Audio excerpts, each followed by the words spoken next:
Good evening साथीहरू। आज हामीले होली त खेलेनौँ, तर हामी घुम्न चाहिँ यहाँ छौँ। यो हो नेपालगञ्जको कृष्णनगर टोल। अनि यति बेला चाहिँ म हजुरलाई देखाउँछु यो यति बेलाको वातावरण कति राम्रो हुन्छ है गाइज। मलाई त यति बेलाको यो मौसम बहुत राम्रो लाग्छ, धेरै प्लेजेन्ट छ।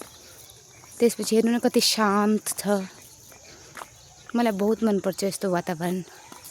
हामी यस्तै वक गर्दा गर्दै आएको, अनि घरमा बसेर पनि के गर्ने भनेर यतिकै वक गरेको। यहाँ स्ट्रिटहरू हेर्नु न गाइस, कति सफा छ। यहाँ फोहोर भन्ने कुरा एउटा पनि छैन साथीहरू। हेर्नु यहाँ कति राम्रो छ। साथीहरू एउटा स्लोगन पनि छ, किप योर सिटी क्लिन भनेर। आफ्नो सिटीलाई क्लिन राखिदिनु होला, किनकि हामीले प्रयास गरेपछि पक्कै नै हुन्छ यो। अनि साथीहरू एउटा अरू मेसेज दिन चाहनुहुन्छ, आफ्नो वरिपरिको एन्भाइरोन्मेन्टलाई एकदम क्लिन राखिदिनु होला। यति बेला आन्टीहरू बसिराख्नु भएको छ, भोट केमा दिने भनेर चाहिँ उहाँहरूले सल्लाह गरिराख्नु भएको छ। म हजुरहरूलाई देखाएँ है त।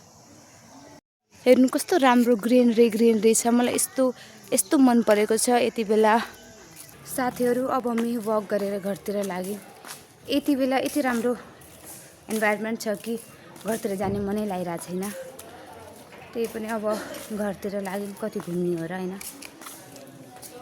एन्ड कहिलेकाहीँ वक गर्नु पनि राम्रो हुन्छ कि यो आफ्नो हेल्थको लागि बेनिफिसियल हो। यदि मेरो लाइफस्टाइल हजुरलाई राम्रो लाग्यो भने लाइक, सेयर र कमेन्ट गरिदिनु होला। By by guys.